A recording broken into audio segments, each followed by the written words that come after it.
కీర్తనలు 85వ అధ్యాయం.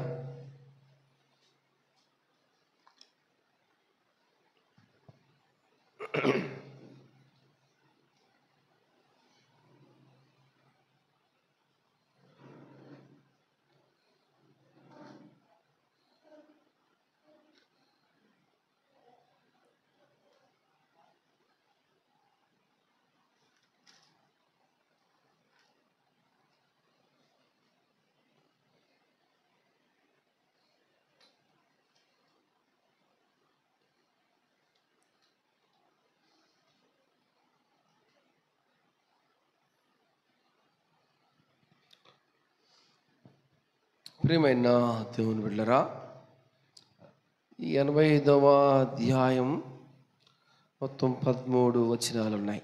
ఎన్నో వచనాలు ఉన్నాయి? ఎవరు దీన్ని రాసింది చెప్తారా? కోరాహు కుమారులు ఇదిగో ఈ 85వ అధ్యాయాన్ని రాశారు. ఈ కీర్తనను 3 భాగాలుగా మనం విభజించవచ్చు. ఎన్ని భాగాలుగా? 3 భాగాలుగా. 1 నుంచి 3 వరకు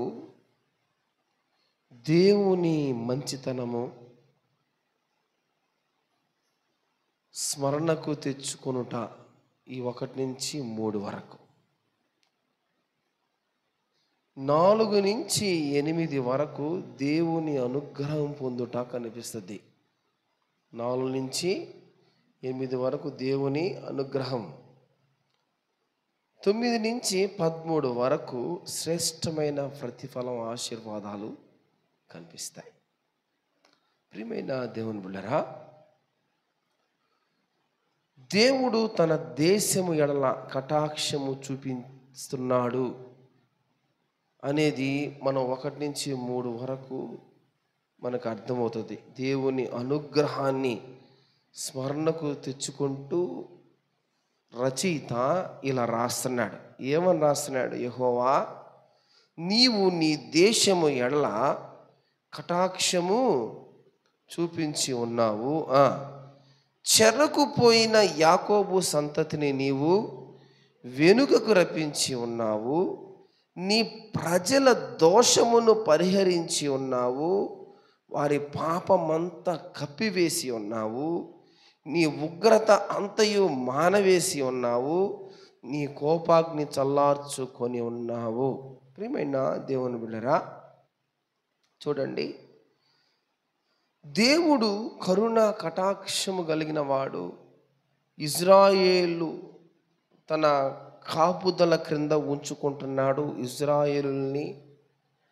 అలానే మనల్ని కూడా తన కాపుదల క్రింద ఉంచుతూ కరుణ కటాక్షాలు చూపిస్తూ ఉన్నాడు అనేది ఇక్కడ మనకు చాలా సుస్పష్టంగా కనిపిస్తూ ఉంది.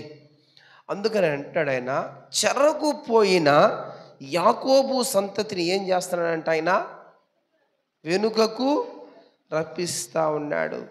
ఇజ్రాయేలు ప్రజలను ఐగుప్తు నుండి రప్పించిన దేవుడు, ఆయన సజీవుడు, ఆయన గొప్పవాడు, ఉన్నతుడు, అద్భుత ఆశ్చర్య కార్యాలు జరిగించువాడు.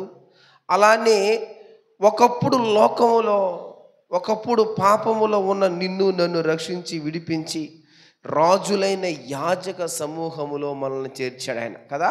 1 పేతురు 2వ అధ్యాయం 9వ వచనంలో ఈ మాట రాస్తున్నాడు. చదువుతారా? 1 పేతురు 2వ అధ్యాయం 9వ వచనం. చీకటిలో నుండి ఆశ్చర్యకరమైన తన వెలుగులోనికి మిమ్మను పిలిచిన వాని గుణాతిశయమును ప్రచురము చేయ నిమిత్తము ఏర్పరచబడిన వంశమును, రాజులైన యాజక సమూహమును, పరిశుద్ధ జనమును, దేవుని సొత్తైన ప్రజలై ఉన్నారు. ఏమేమై ఉన్నారంట? ఏమేమి ఉన్నారంటమ్మా?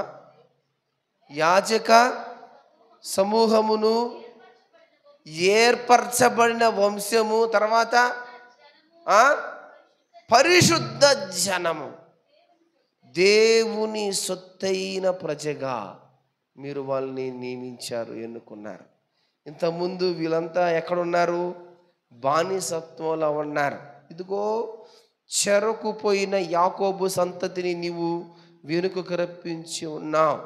ఇదిగో అనేక సార్లు నీవు నేను కూడా ఈ లోకంలో చెరకపోయిన వాళ్ళమే, ఈ లోకంలో నీవు నేను కూడా పడిపోయిన వాళ్ళమే.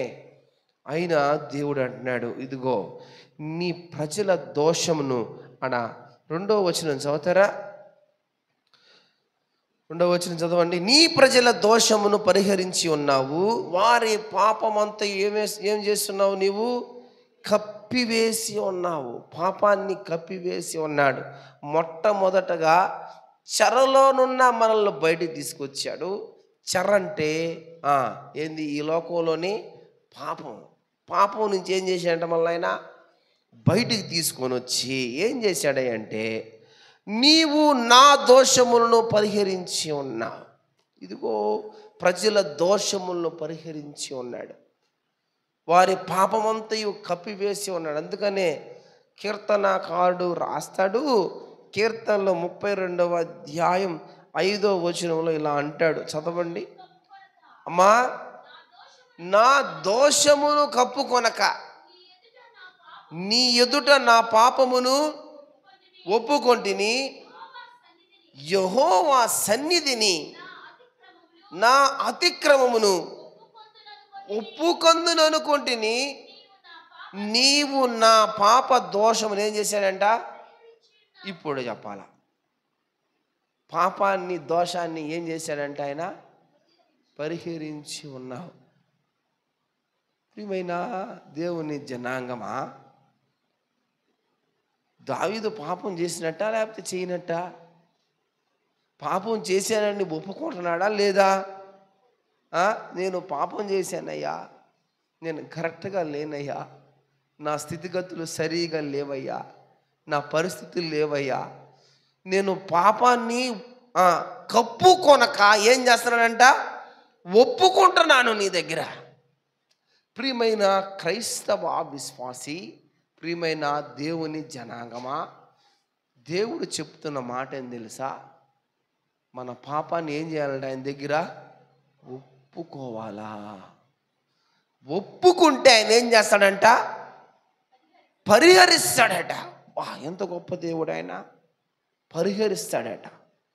అందుకనే చూడండి, అపోస్తలుడైన పౌలు రోమీయులకు రాసిన పత్రిక 3వ అధ్యాయం 25వ వచనంలో ఇలా రాస్తున్నాడు. అపోస్తలుడైన పౌలు, చేయబడిన పాపములను, పూర్వము చేయబడిన పాపమును నీవు ఏం చేసి ఉన్నావు? ఉపేక్షించి ఉన్నావు. ఏం చేస్తాడంట? దేవుడు తన ఓర్మి వలన ఉపేక్షించినందున ఆయన తన నీతిని కనపరచవలనని క్రీస్తు యేసు రక్తము నందలి విశ్వాసము ద్వారా ఆయనను కరుణాధారముగా బయలుపరచెను. చూడండి, పూర్వము చేయబడిన పాపమును ఓరిమి ద్వారా ఏం చేస్తున్నాడంటే ఆయన ఉపేక్షిస్తున్నాడు. ప్రియమైన దేవుని బిడ్డలారా, నేను మీకు ఒక అద్భుతమైన మాట చెప్పనా? దేవుడు మన పాపాలని పరిహరించాలన్నా, ఉపేక్షించాలన్నా, ఇదిగో నువ్వు ఆయన దగ్గర దినాన ఒప్పుకోవాల్సిన దానిగా, ఒప్పుకోవాల్సిన వాడిగా మనం ఉన్నాం. అందుకనే చూడండి, కీర్తనలు 78వ అధ్యాయం 38వ వచనంలో ఒక మాట రాస్తున్నాడు.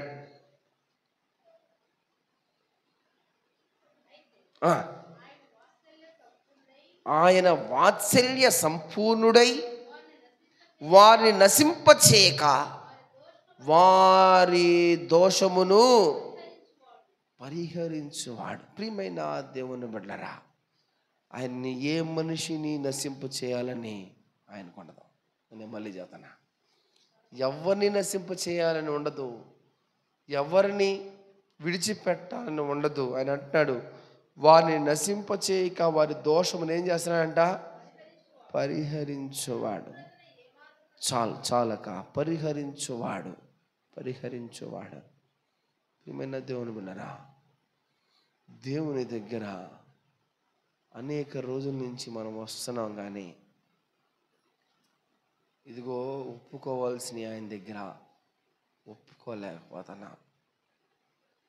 ఉపవాస ప్రార్థనలో మనం దేవుని దగ్గర ఏమేమి విడిచిపెట్టాలో విడిచిపెట్టలేకపోతున్నాం, ఒప్పుకోలేకపోతున్నాం. ఇదిగో పాపాన్ని కప్పుకొని దాచుకొని వెళ్ళిపోతున్నాం. దేవుని సన్నిధిలో ఒప్పుకోలేని పరిస్థితిలో ఉన్నాం. దావీదు భక్తుడు అంటున్నాడు, అయ్యా నా పాపాన్ని నేను కప్పుకోవట్లేదయ్యా, ఒప్పుకుంటున్నాను. ప్రియమైన దేవుని బిడ్డలారా, ఇదిగో ఎంత గొప్ప రిపెంటెన్స్ చూడండి. ఆయన కీర్తనలు 85:3 ఒక మాట రాస్తాడు చూడండి. నీ ఉగ్రత అంతయు మానవేసి ఉన్నావు, నీ కోపాగ్ని చల్లార్చుకొని ఉన్నావు. దేవుని కోపాన్ని రేపేది ఏంది చెప్తారు ఎవరైనా?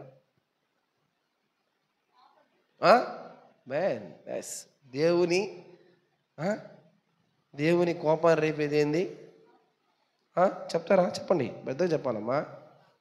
పాపమే.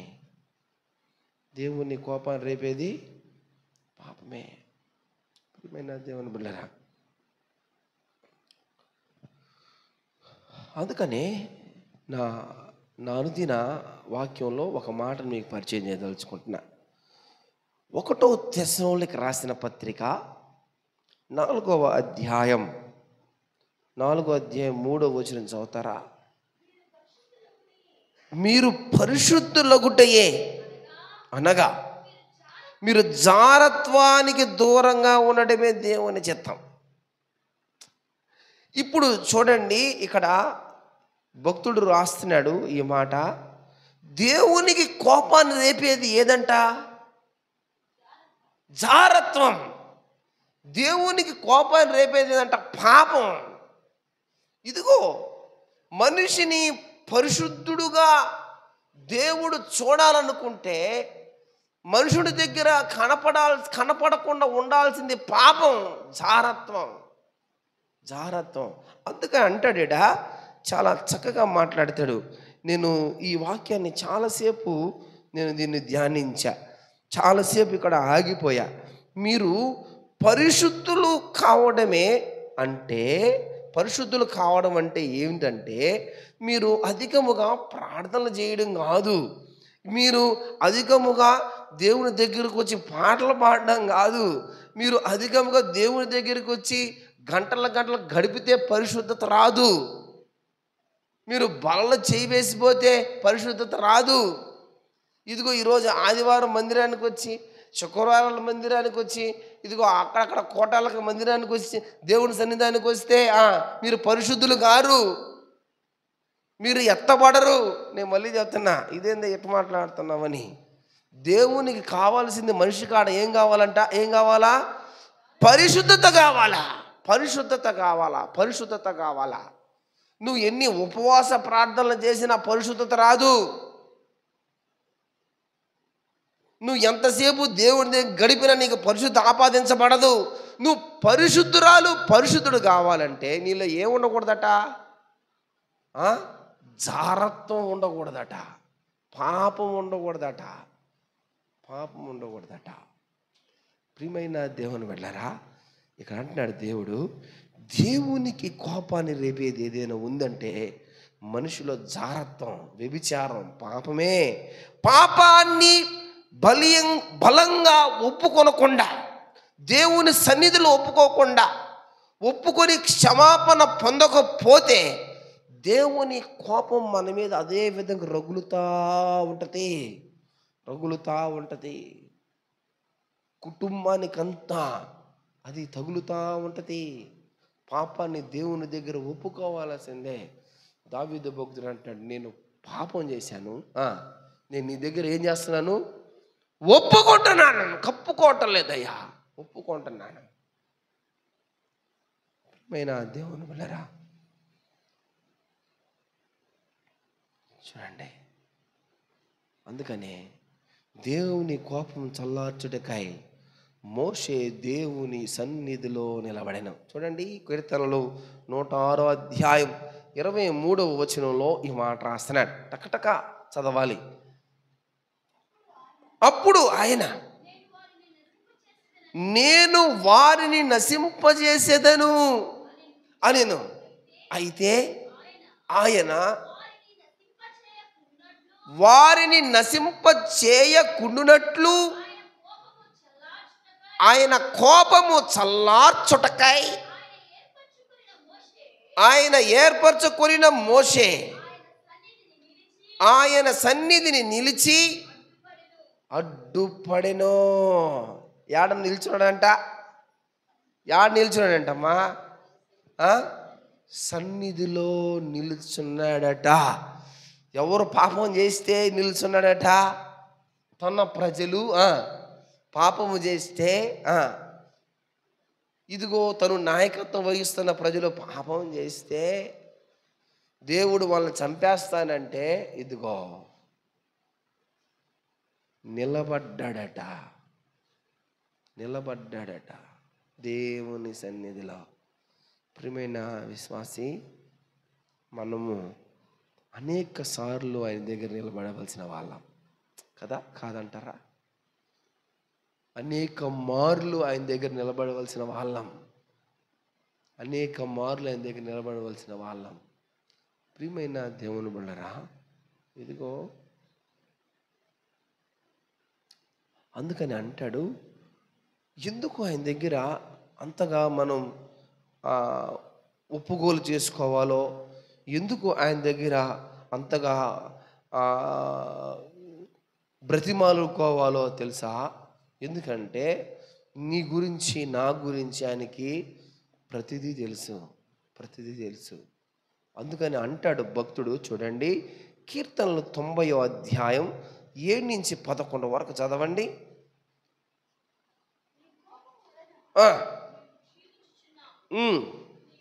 నీ కోపం వల్ల ఏమవుద్దంట? క్షీణించుచున్నాం. నీ ఉగ్రతను బట్టి దిగులు పడుచున్నాం. మా దోషములను నీవు నీ ఎదుట ఉంచుకొని ఉన్నావు. ఏమంట? దేవుని ఎదుట ఏం కనపడుతున్నాయి అంటమ్మా? దేవుని ఎదుట మనిషి దోషాలు ఎదుటుగా ఉన్నాయట, లిస్ట్ ఉందట. నీ ముఖ కాంతిలో నా రహస్య పాపాలు. ఎంత గొప్ప మాట ఈ మాట అమ్మా. నిద్రపోబాకండి అమ్మా. దేవుని యొక్క ముఖ కాంతిలోనట రహస్య పాపాలు కనబడుతున్నాయి. అబ్బా, కనపడుతున్నాయి, దేవుని కనపడుతున్నాయి. అయ్యా, నీ ముఖ కాంతిలో రహస్య పాపాలు కనపడుతున్నాయి.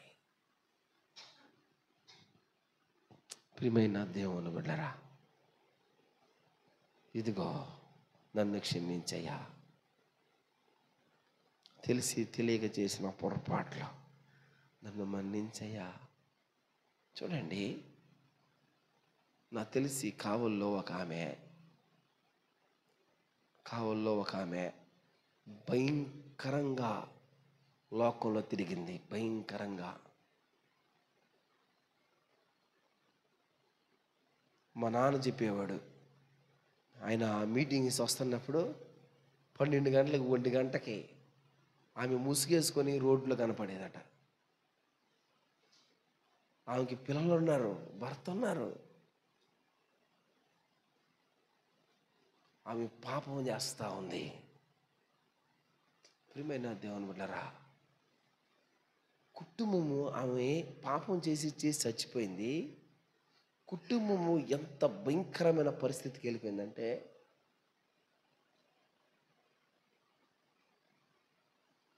ఇద్దరు కుమారులు లోకానికి ఎడిట్ అయిపోయినారు. ఈరోజు కూడా నేను కారు తీసి వస్తూ ఉంటే ఎట్లా కొంచెం తప్పితే వాళ్ళ తలకే దొగ్గిచ్చుండేవాడిని. నేను పోలీస్ స్టేషన్లో ఉండేవాడిని. వెళ్ళి వాడు బంగ్యాకి అలవాటు పడిపోయి, తాగుడికి అలవాటు పడిపోయి కాలువలో పడిపోయాడు. ఏడా మురికి కాలువలో ఎన్ని 1,00,000 దోమలు కొడతానేవాడిని. వాడి దగ్గర ఆపి వాడు మొహం మీద నీళ్ళు వేసి, వాడు వాటర్ బట్టి నీళ్ళు ఇచ్చేందిరా అంటే అంటున్నాడు. వాడికి ఏమీ తెలియటంలా. కారణం ఏం తెలుసా? తల్లి చేసిన పాపం. అయిపోయింది చాప్టర్. వాళ్ళ పెద్ద కుమారుడు ఉంటే వాడు తిరిగి ఓడాడబడిపోతాడో తెలియదు. వాళ్ళ నాయన ఉంటే వాళ్ళ ఆయనకి ఫిట్స్ జబ్బు, వాళ్ళ చిన్న కొడుకు ఫిట్స్ జబ్బు. కుమార్తెలు ఉంటే ఏడున్నారో కుమార్తెలు తెలియదు. ఇప్పుడు వస్తా దీప ఫోన్ చేసింది. ఏందాక వాడు ఇక్కడ పడిపోయి ఉన్నాడు, ఏమని పట్టించుకోరా అంటే, వాడి వల్ల మాకు బీపీ షుగర్లు వస్తాయమ్మా, వాడు విడిపోతే మాకు ఎందుక. ఎవరు? సొంతం అక్క, ఒక తల్లికి పుట్టిన బిడ్డలో. ఎక్కడ దీనికి బీజం పడింది తెలుసా? తల్లి కాడ పడింది బీజం. పడిపోయింది బీజం ఆడ. ఇంకా చచ్చిపోయింది ఆమె.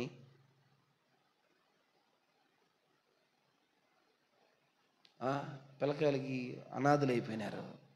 లోకానికి పిల్లలు అప్పచెప్పేసింది కొని వెళ్ళిపోయింది ఆమె. ప్రియమైన అదే కానీ ఆమె దేవునిలో జీవిస్తే, కప్పు కొనక దేవుని దగ్గర ఒప్పుకుంటే, ఈరోజు కుటుంబంలో ఆ కుటుంబం ఎంతగా ఉండేదో దేవునితో. అమ్మ లేకపోయినా దేవుడు ఉండేవాడు పక్కన. ప్రియమైన దేవుని వెళ్ళరా.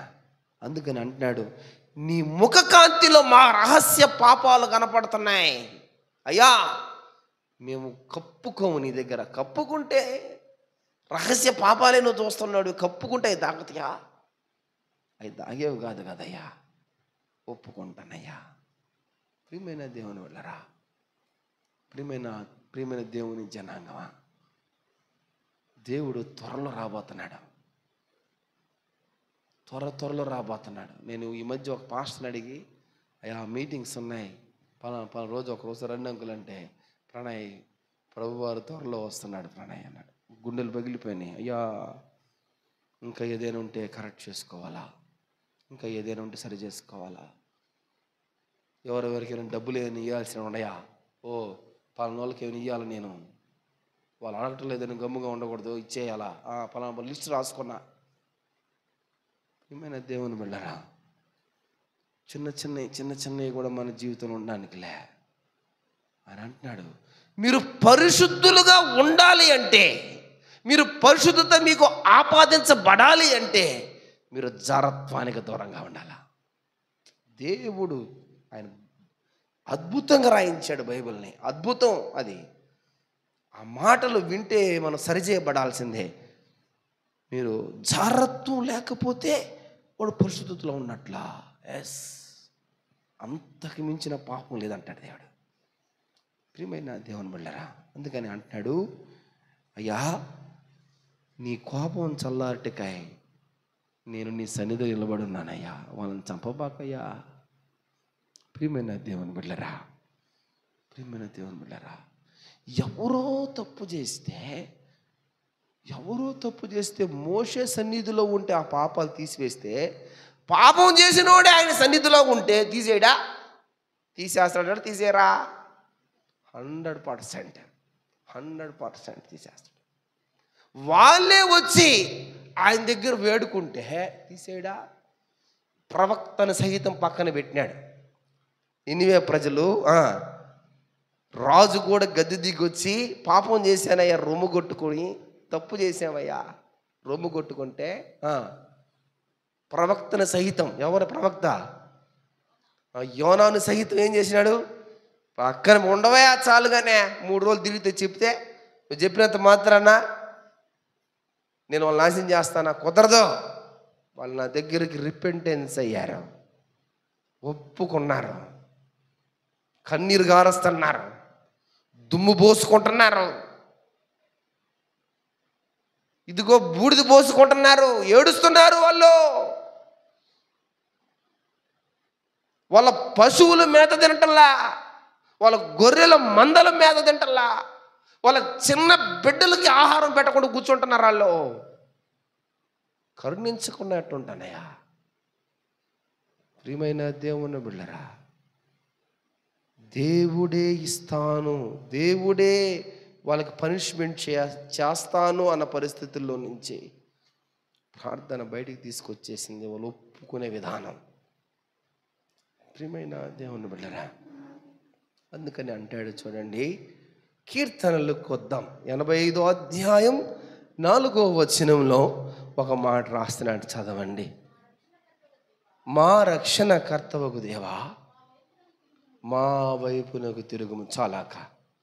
ప్రియమైన దేవుని బిడ్డలారా, చూడండి, రక్షణకర్త అయిన దేవుని ప్రజలు ఎలా ఏమంటారంటే, దేవా నీ అనుగ్రహం మరలా మాకు అనుగ్రహించు, ఇదిగో నాయనా అని వేడుకుంటున్నారు. నువ్వు మా వైపుకు తిరుగు అంటే ఏమని అర్థం? ఏమని, ఎటువంటి పరిస్థితుల్లో ఉన్నారు వాళ్ళు? ఫోన్లో మాట్లాడుతూ ఉంటాం, వాళ్ళు సరిగా మనం మాట వింటలేదు. ఏమంటాం మనం వాళ్ళని? చెప్పాలా? ఏమంటాం? ఫోన్లో మాట్లాడుతూ ఉంటాం, వాళ్ళు సరిగా రెస్పాండ్ అవ్వట్లేదు. రేయ్, నేను చెప్పేది మీరు బాగా విను, నా మాట విను కదా. మన తండ్రి అంటాడు కదా, మా నాన్నకు ఫోన్ చేస్తున్నాం, ఆయన ఏదో మూడ్లో ఉన్నాడు. నాన్న ఒకసారి నా మాట విన్నానా, నా మాట ఆలకించినానా, నా మాట విన్నానా, అర్థం చేసుకున్నా నన్ను, నా మాట విన్నానా అనవా? ఆయన వినకపోతుంటే సరిగా కదా. ప్రియమైన దేవుని బిడ్డలారా, ఇదిగో వాళ్ళు కూడా ఇలానే అంటున్నారు. ఏమంటారు తెలుసు? దేవా నీవు మా వైపు తిరుగు. ఎందుకయ్యా మాకు నువ్వు వెన్ను చూపిస్తున్నావు దేనికి? మాకు ముఖం చూపించుకుంటున్నావు దేనికి? నువ్వు మా తట్టు తిరిగయ్యా. ప్రియమైన విశ్వాసి, దేవుని ప్రజల ఎడల దేవునికున్న ప్రేమ శాశ్వతమైనది. కానీ వారు ఆయన ప్రేమను గుర్తెరక్క చేసిన పాపను బట్టి దేవుడు వారికి దూరంగా కనిపిస్తున్నాడు. వాళ్ళు ఒప్పుకున్న తర్వాత వాళ్ళు దేవునితో అనే మాట ఏం తెలుసా? నువ్వు మా వైపు తిరుగయ్యా, మా వైపు చూడయ్యా. ఈ మాట అనడానికి చాలా చాలా శక్తి ఉండాలి. ఏం శక్తి?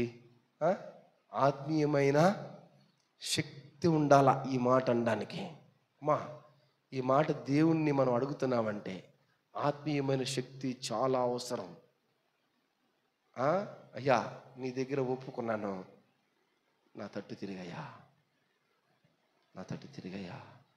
ప్రియమైన దేవుని బిడ్డలారా, అందుకనే చూడండి, కీర్తనలు 86వ అధ్యాయం 16వ వచనంలో భక్తుడు ఇలా అంటాడు, నా తట్టు తిరిగి నన్ను కరుణించు, నీ సేవకునికి నీ బలము అనుగ్రహించు. నా తట్టు తిరిగయ్యా, నన్ను కరుణించయ్యా. ప్రియమైన దేవుని జనాంగమా, ఇదిగో దేవుడు నీ తట్టు తిరగాలి అంటే, ఒకవేళ ఇదిగో నువ్వు అలా అడగాలి అంటే నీకున్న ఒకటే ఒక ఆయుధం ఏం తెలుసా? పరిశుద్ధత. ఏంది? పరిశుద్ధత లేకుండా ఆయన నీ తట్టు తిరగటం అసంభవం. అది నువ్వు సంవత్సరానికి వచ్చే అన్ని ఆదివారాల మందిరానికి పోయి నీలో పరిశుద్ధత లేకపోతే నీ తట్టు తిరిగే సమస్య లేదు. నా తట్టు తిరుగుయ్యా. అసలుకి ఇంకొక మాట అంటాడు, అద్భుతమైన మాట. కీర్తనలు 90వ అధ్యాయం 13వ వచనంలో ఒక అద్భుతమైన మాట అంటే, చదువమ్మా. తిరుగుము, ఎన్నాళ్ళు నువ్వు తిరగకుండా ఉంటావు? నీ సేవకుని చూచి సంతాపపడయ్యా. మా సాయి చూసి సంతాపపడయ్యా. ఎంతకాలం మధు తిరగకుండా ఉంటావయ్యా? ఎంతకాలం మా వైపు చూడకుండా ఉంటావయ్యా? ప్రియమైన దేవుని బిడ్డలారా, ఈ మాటలు మనిషికి ఎప్పుడు వస్తాయి తెలుసా? మనిషి సరి చేయబడినప్పుడు మాత్రమే వస్తాయి. ఈ మాటలు ఎప్పుడు వస్తాయి తెలుసా? మనిషి దేవునితో లోతైన అనుభవంలో జీవిస్తేనే వస్తాయి. ఈ మాటలు ఎప్పుడు వస్తాయి తెలుసా? దేవుని దగ్గర కనిపెట్టుకుంటున్నప్పుడు మాత్రమే వస్తాయి. ఈ మాటలు ఎప్పుడు వస్తాయి తెలుసా? ఎప్పుడు వస్తాయి తెలుసా? దేవుని దగ్గర నువ్వు ఒప్పుకున్నప్పుడు మాత్రమే వస్తాయి. లేకపోతే రావు. నువ్వు అనలేవు ఆయన్ని, నా తట్టు తిరుగు, నా వైపు తిరుగు, ఎన్నాళ్ళు తిరగకుండా ఉంటావా అని అనగలుగుతున్నాడంటే ఎన్ని దేవుని దగ్గర ఒప్పుకున్నాడో, ఎంత పరిశుద్ధత కలిగి ఉన్నాడో. ప్రియమైన దేవుని బిడ్డరా, ఇదిగో ఈరోజు రాత్రి దేవుని దగ్గర మనం కొన్ని ఒప్పుకోవాల్సినవి ఉన్నాయి. ఇదిగో దేవుడు అంటాడు, అందుకనే ఒక మాట, మీరు ప్రార్థన చేసేటప్పుడు ఏం చేయాలంట చెప్పాల మాట. మీరు ప్రార్థన చేసేటప్పుడు ఏం చేయాలంట? మీరు మొట్టమొదటి ఒక మాట అన్నాడు ఆయన, మీరు గదిలోనికి వెళ్ళి తలుపులు వేయాలా తీయాలా? తలుపులు వేసేయి. నీ స్వరం ఇంకా నువ్వు బయట వాళ్ళకి వినపడకూడదు. నీ స్వరం నాకు మాత్రమే వినపడాలా. నువ్వు నాకు మాత్రమే చెప్పుకోవాలా.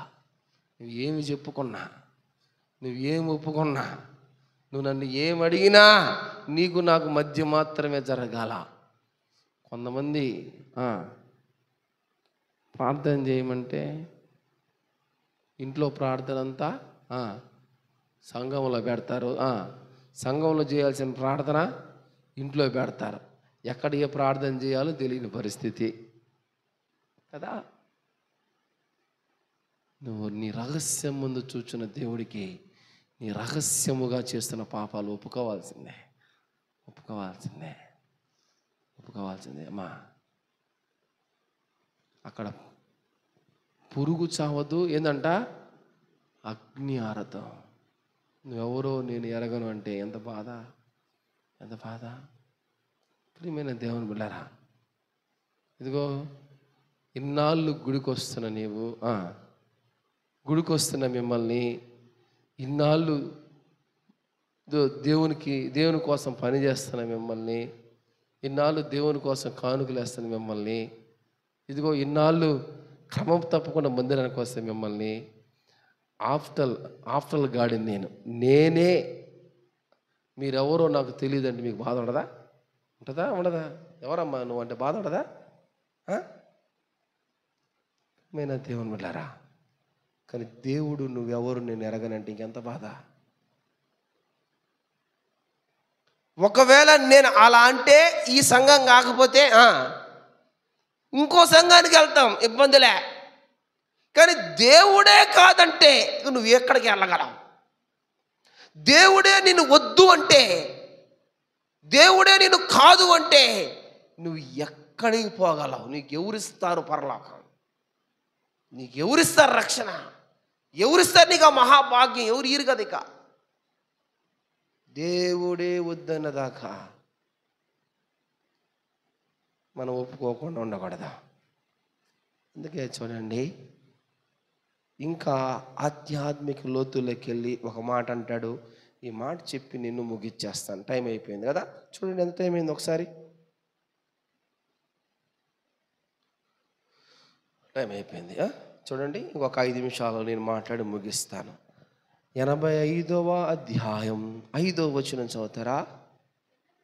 ఎల్లకాలము మా మీద కోపగిస్తావయ్యా, చాలు. దేవుని కార్యాలు అనుభవించి కూడా మరలా వారి చెడ్డ క్రియల వలన దేవునికి కోపాన్ని రేపారు. అందుకని వాళ్ళు రిపెండెన్స్ అయ్యి దేవుని బతిమలాడుకున్నా ఇదిగో దేవుడు వాళ్ళకు దూరంగానే ఉన్నారని వాళ్ళు చేస్తా ఈ మాట. అయ్యా, ఎంతకాలం నువ్వు కోపగిస్తూ ఉంటావయ్యా? తప్పు అయిపోయింది, నేను చెప్పుకున్నాం కదయ్యా, ఒప్పుకున్నాం కదయ్యా, దూరంగా ఉండబాకయ్యా, ఎంతకాలం కోపగిస్తావయ్యా? ప్రియమైన దేవుని బిడ్డలారా, యెహోవా నీ కోపము చేత నన్ను గద్దింపుము అంటాడు. కీర్తనలు 6:1 ఈ మాట రాస్తున్నాడు. యెహోవా నీ కోపము చేత నన్ను గద్దింపుము, నన్ను సరిచేయి. ప్రియమైన దేవుని బిడ్డలారా, ఇదిగో దేవుడు మనల్ని కోపగిస్తే ఆ గద్దింపుకి మనం లోబడాల. ఏందలా లోబడకపోతే కష్టం, లోబడకపోతే కష్టం. ప్రియమైన దేవుని బిడ్డలారా, అందుకని ఒక మాట రాయబడింది, నరుని యొక్క ఆత్మ యెహోవా పెట్టిన దీపం. ఏందంట? యెహోవా పెట్టిన దీపం. కండలు కలిగిన వాళ్ళు చచ్చిపోయినారు, చచ్చిపోలేదా? దీపం ఈరోజు ఆరిపోవంటే ఆయన చెబితే దీపం ఆరిపోద్ది. దేవుడు పెట్టిన దీపం ఇది. నువ్వు ఇట్ట సోగ్గా బాగా కాంతికి తిరిగినంత మాత్రాన ఒక్కసారి ఆయన నుంచి ఆయన ఫోన్ అనుకో, ఏమైపోద్ది? ఆగిపోద్ది. ఆగిపోయిన తర్వాత ఒక్క క్షణం కూడా నీ ఇంట్లో పెట్టుకోరు. ఏడ పెట్టుకుంటారు మళ్ళీ ఆరిపోతే? చెప్పాలా? చెప్పాలా? ఫస్ట్ ఆరిపోతే ఆడ పెడతారా? ఫ్రీజర్లో పెడతారు. ఏడ పెడతారు? ఫ్రీజర్లో పెడతారు. ఆరిపోయింది ఇంకా అవసరం లేదని. ఆ తర్వాత చెక్క పెట్టెలో పెడతారు, తీసుకొని పోయి అవతల పారేసి వచ్చేస్తారు. అయిపోయింది కథ. అయిపోయినంత మాత్రాన అయిపోయిందా నీ జీవితం? ఇంకా ముగించబడలా. అక్కడి నుంచి స్టార్ట్. ఇక నువ్వు పాత పెట్టిన కాడి నుంచి స్టార్ట్. నీ క్రియలు లెక్క, నువ్వు చేస్తున్న ప్రతి పనికి లెక్క, నీ మాటకు లెక్క, నీ డబ్బుకు లెక్క, నీ ప్రవర్తనకు లెక్క. లెక్కలు తీర్చేవాడు ఆడున్నాడు. ఆడ చెట్ట పొద్దులు పట్టుకుని కూర్చొని ఉన్నాడు. అందుకనే భక్తులు అంటున్నాడు, అయ్యా మా పైన కటాక్షం చూపించు, అయ్యా మా పాపాన్ని మేము ఒప్పుకుంటున్నాం, పరిహరించు, అయ్యా మమ్మల్ని క్షమించు, మా దోషాలను ఒప్పుకుంటున్నాం అయ్యా, ఇదిగో నీ సన్నిధిలో నిలబడుతున్నానయ్యా, మా మీద కోపగించబాకయ్యా, మా వైపు తిరగకుండా ఉండబాకయ్యా. మా సాయుజుడి బతిమిలాడుకుంటున్నాడు. ప్రియమైన విశ్వాసి, పెద్ద భక్తులే ఆయన దగ్గర నిలబడి బ్రతిమలాడుకుంటుంటే నువ్వు నేను ఎంత ఆయన దగ్గర, మనం ఎంతగా ఆయన దగ్గర బ్రతిమలాడాలా? దేవుని చేత ఏర్పరచబడిన వ్యక్తులు, దేవుడే వచ్చి మాట్లాడిన వ్యక్తులే ఆయన దగ్గర నిలబడి బ్రతిమలాడుకుంటుంటే నువ్వు నేను ఇంకా ఆయన దగ్గర ఎంత బ్రతిమలాడుకోవాలా? ఎంత బ్రతిమలాడుకోవాలా? ప్రియమైన దేవుని బిడ్డలారా, అందుకని అంటున్నాడు 85:6 అంటున్నాడు. చూడండి ఈ మాట చాలా బలమైన మాట. నీ ప్రజలు నీ యందు సంతోషించినట్లు నీవు మరలా మమ్మును ఏం చేయాలంట? బ్రతికింపువా అంటే, మరలా మమ్మును బ్రతికింపువా అంటే ఇంతకుముందు ఏమైపోయినారని వీళ్ళు చెప్పాలా? ఆత్మీయమైన స్థితిలో చచ్చిపోయి ఉన్నారు. దేవుడు తెలుసు, కానీ వాళ్ళకి దేవుడి కంటే పాపం ఇంకా బాగా అనుభవించడం తెలుసు. దేవుడు తెలుసు, పాపముతో ఏ విధంగా బ్రతకాలో వాళ్ళకి తెలుసు. దేవుడు తెలుసు, కానీ పాపం మటుకు వదులుకునే పొజిషన్లో మటుకు లేరు. వాళ్ళు ఆత్మీయమైన స్థితిలో ఏమైపోయినారు? చచ్చిపోయి ఉన్నారు. అందుకే వాళ్ళు అంటున్నారు, వాళ్ళు రిపెంటెన్స్ అయ్యి వాళ్ళు దేవుని దగ్గర గోజారుకొని బ్రతిలాడుకొని దేవుని దగ్గర ఏడ్చి అంటున్న మాట ఏం తెలుసా భక్తుడు ఇక్కడ? అయ్యా ఏమంటున్నాడు? మరలా మమ్మును బ్రతికించయ్యా, వేడుకుంటున్నాను. అందుకని యెరెమీయా 3:22 ఈ మాట రాస్తున్నాడు. చదవండి. భ్రష్టులైన బిడ్డలారా తిరిగి రండి. చాలు, భ్రష్టులైపోయినారా? కమ్, తిరిగి రండి. యెరెమీయా 30:17 ఈ మాట అంటున్నాడు. చదవండి. నీ గాయములు నేను మాన్పెదను. ఏం చేస్తాడంట ఆయన? గాయాలు మాన్పుతాడట. కీర్తనలు 119:107 అంటాడు, నీ మాటను బట్టి నిన్ను నేను బ్రతికిస్తాను. నువ్వు ఒప్పుకున్న విధానమును బట్టి, నువ్వు బ్రతిములాడుకుంటున్న విధానమును బట్టి, నువ్వు సరిచేసుకుంటున్న విధానమును బట్టి, ఇదిగో నువ్వు మళ్ళీ ఆత్మీయ స్థితిలో బ్రతకాలి, ఊపిరి పోసుకోవాలనుకుంటున్న నీ తలంపును బట్టి, నీ మాటను బట్టి నేనేం చేస్తాను? బ్రతికిస్తాను. ప్రియమైన దేవుని బిడ్డలారా, ఆయన మనల్ని దూరం చేసుకునే దేవుడు కాదు. ఆయన మనల్ని కాదనే దేవుడు కాదు. ఇదిగో మనం ప్రార్థిస్తే మన ప్రార్థనను వినకుండా ఉండే దేవుడు కాదు. నీ సమస్యలు ఏమున్నాయో, నీ స్థితిగతులు ఏమున్నాయో ఆయనకు తెలుసు. ఆయన దగ్గర నువ్వు చెప్పుకోవాలా, సరిచేయబడాలా. దేవుని దగ్గర సరిచేయబడకపోతే నువ్వు ఆత్మీయ స్థితిలో ఇంకా చచ్చిపోయి ఉంటే నువ్వు దేవుని దగ్గర సరిచేయబడి అడగాలయ్యా, నన్ను బ్రతికించు. ఇదిగో అందుకని అంటారు, ఇదిగో మీరు జీవించుచున్నారే కానీ ఏందంట, నీవు మృతుడివే. నువ్వు బ్రతుకున్నావు అనుకుంటున్నావేమో, నువ్వు ఎప్పుడూ చచ్చిపోయి ఉన్నావు, మృతుడివే. దేవుని దగ్గర కనిపెట్టుకుందాం. దేవుని దగ్గర భక్తుడు ఏ విధంగా అయితే ఆయన దగ్గర ప్రార్థిస్తున్నాడో అటువంటి ప్రార్థనలో ముందుకు సాగిపోదాం. కళ్ళు మూసుకోండి, విజ్ఞాపన ప్రార్థనలోకి ముందుకు సాగిపోదాం.